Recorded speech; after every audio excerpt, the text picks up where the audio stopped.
Woohoo! I'm alive! How's everyone doing? Good. Well, what's up?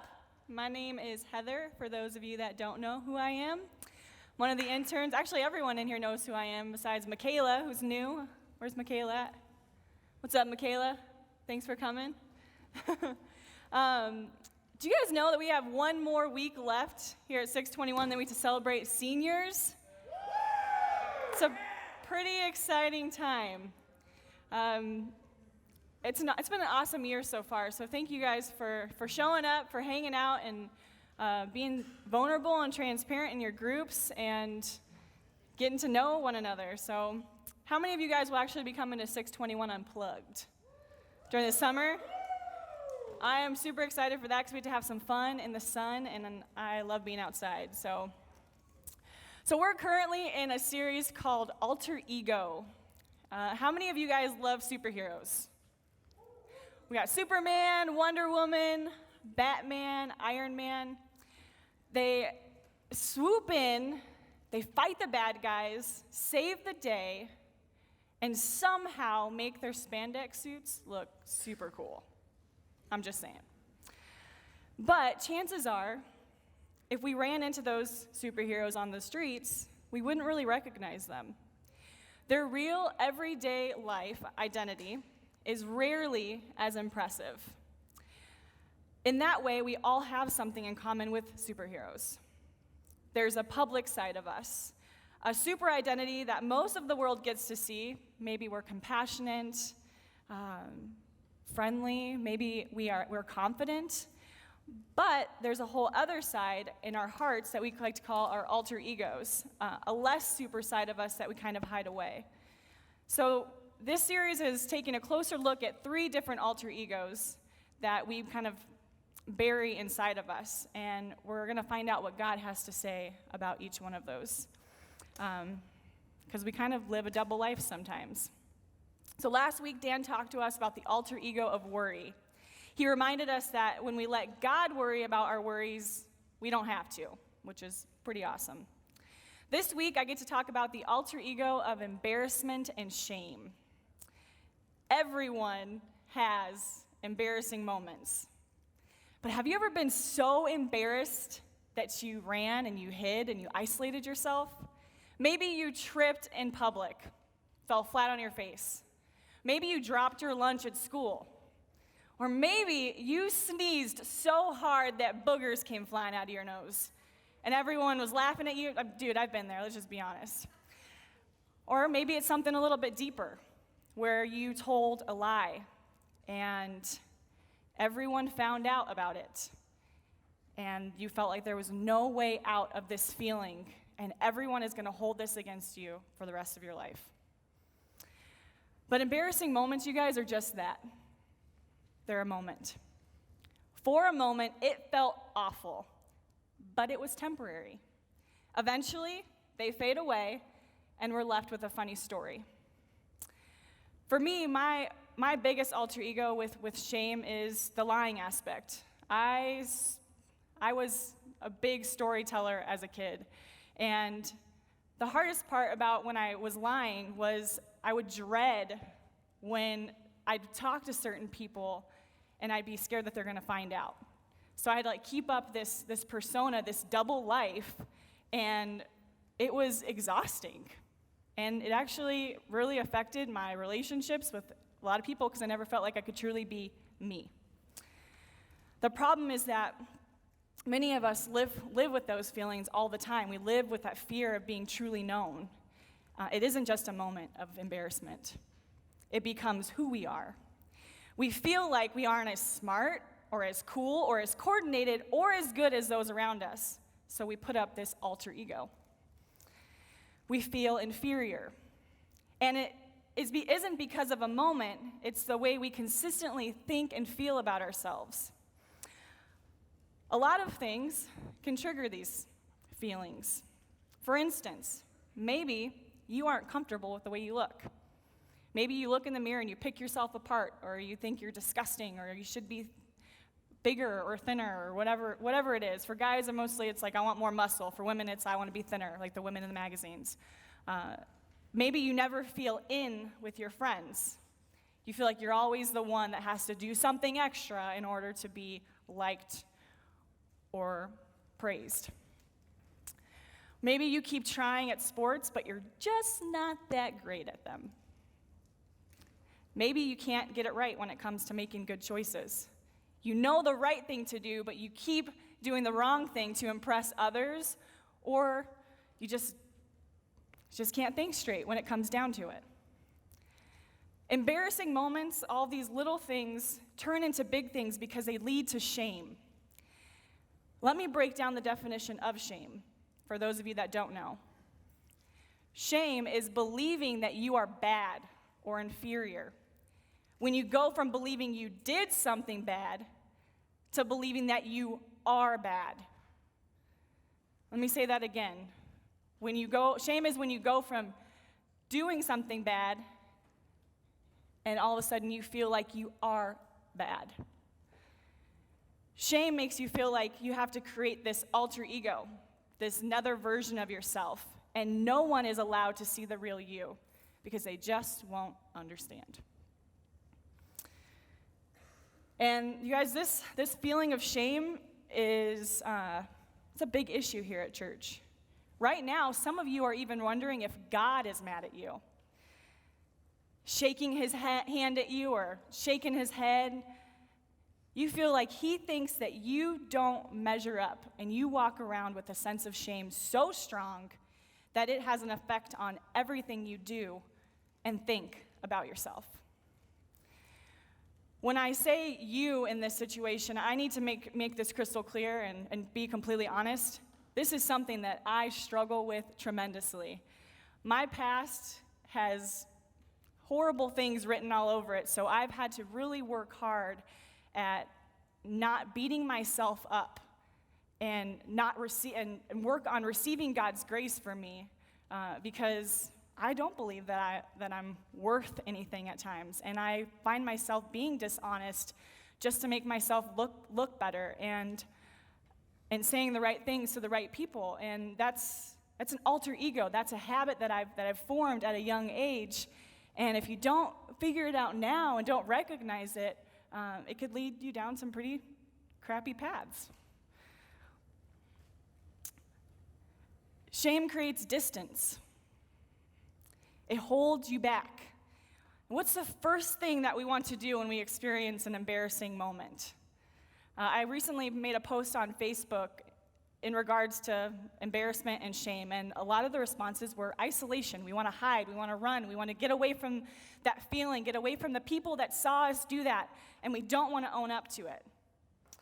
You want to put as much distance as you can between you and the people around you. That's a natural response. Think about what we've talked about early in the year of the Garden of Eden, when Adam and Eve ate from the tree of knowledge, and they felt shame, and they hid from God. Some of you have a relationship with God, but it always feels like you're far away. And there's distance because of how badly you feel about yourself, how badly we feel about ourselves, and what you think God feels about you.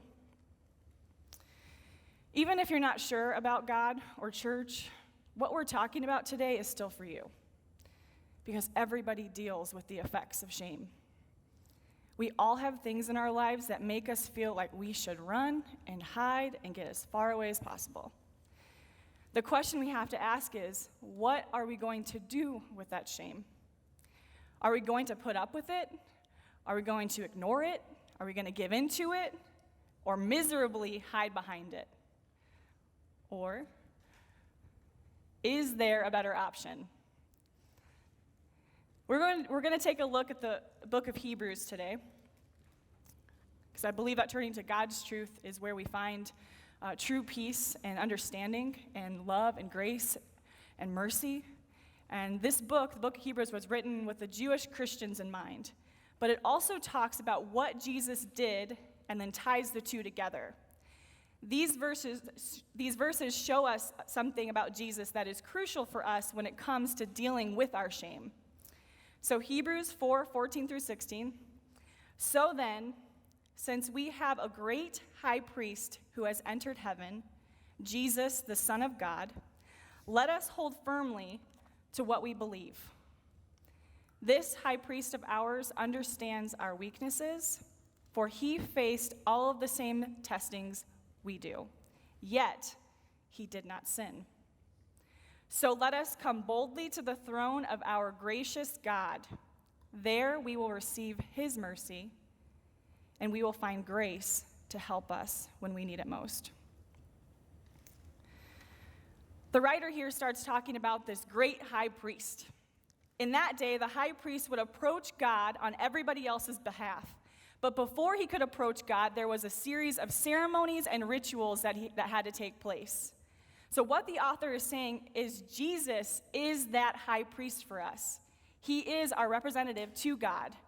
We don't have to go through the ceremonies and rituals like they did in those days to get close to him. In verse 16 it says, "So let us come boldly to the throne of our gracious God. There we will receive his mercy, and we will find grace and help us when we need it most." We can get close to God, not shamefully, but boldly. Why? Because of Jesus. Since he is perfect, we have no need to worry about all of the ways that we're not. There's no room for shame between us and God because Jesus stands there. Shame holds us back. Jesus pulls us close. There's something here that I don't want you guys to miss. Jesus did all of this by becoming one of us. These verses say that he is able to relate to our weaknesses. He gets us.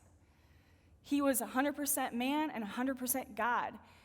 I just think about the when he was walking on this earth, had to have been embarrassing moments for him. But instead of turning to the world's view and affirmation and trying to get answers from them, he stepped away and he received them from his Father, from God. He understands the parts of us that we don't like. He understands how shame makes us want to isolate ourselves. And when you encounter shame, these verses are good news. Jesus has experienced it all, and he understands that nagging sense of not good enough. The things that you feel when, say, you try out for the baseball team or try on a bathing suit. Maybe listen to your dad yell at you again. Or maybe it's your wait to find out if you made the cast of the school play. Or you feel trapped by the consequences of something you did that you regret. Or you don't feel good enough when you look at your grades. Or you hear someone talking about you. And because Jesus understands, you can talk to him about it. You don't have to hide your shame. He knew you would be there, and he can help you heal it if you let him. Shame holds us back. Jesus pulls us close. Look, I know we all have recordings going on in our heads. We replay that embarrassing moment over and over again, and we are our own worst critics. We beat ourselves up. Let me just tell you, because I am a professional at that. Like, there's amateurs and there's professionals. Like, I'm a professional at beating myself up. And that is something that I really have to work on. But these recordings, they remind us of things that we've done, our shortcomings, our fears, our failures, hurtful words that we have said to others or others have said to us.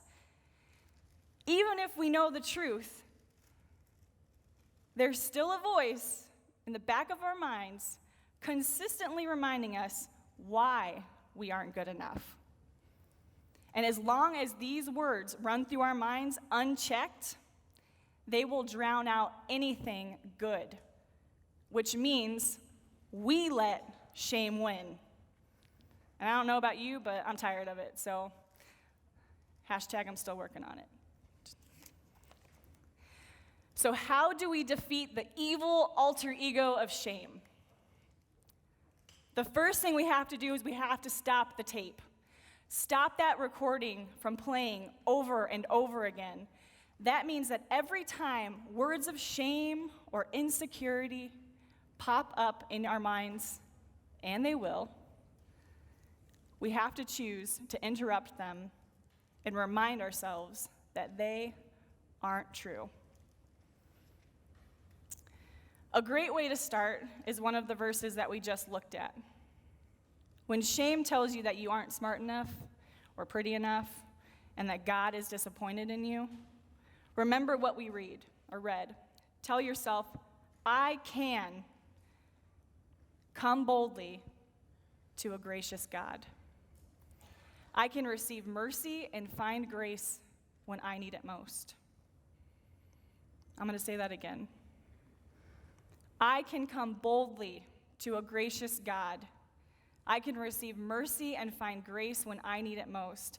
In those times of feeling like that tape just can't stop, turn to Scripture. This is a great start. There are so many Scriptures that lead us into dealing with our shame and our fears and our doubts and our worries. We have this great tool in front of us, and we have free access to it. There's a lot of parts in the world that don't have it. So I myself take advantage of that sometimes. So after we stop the tape, here's a great next step. We have to believe this with all of our might, that what Jesus did is greater than what I feel. What Jesus did is greater than what I feel. We have to decide that what Jesus did for us and what Jesus thinks about us matters more than the shame you feel. It matters more than somebody else's approval of you. It matters more than what everybody else thinks about you. This will not come naturally. Let's just lay that out there. 28-year-old woman still trying to figure it out. So it's intentionality in rewiring how your brain thinks. And you have to give yourself grace and mercy and let God heal these areas of embarrassment. We live in a world that tells you in a million ways that you don't measure up because of who you are or what you've done. I'm not sure if you guys, actually all of you guys have, social media, TV, music. It is all over the place, they're telling us that we need to be a certain size, wear a certain outfit, like a certain type of music. It's a world of, it's a comparison trap, honestly. And it's easy to believe those things, but we were made by a loving God and a good creator. Jesus knows everything we've done and every single weakness that we have. And he still wants a relationship with us, which is really awesome. So now is a great time to start acting like that's true for you and for me. That means that every time we make a decision, and we have to stop putting ourselves down, to start giving ourselves a break and realize that God made us, he loves us, and he actually likes to hang out with us. So if there's one thing that I can make sure you guys take away today, it would be the one line. Shame holds you back, and Jesus pulls you close. And as you leave today, I want you to think about the recording that plays in your head. What does it say? Where does it tell you that you don't measure up?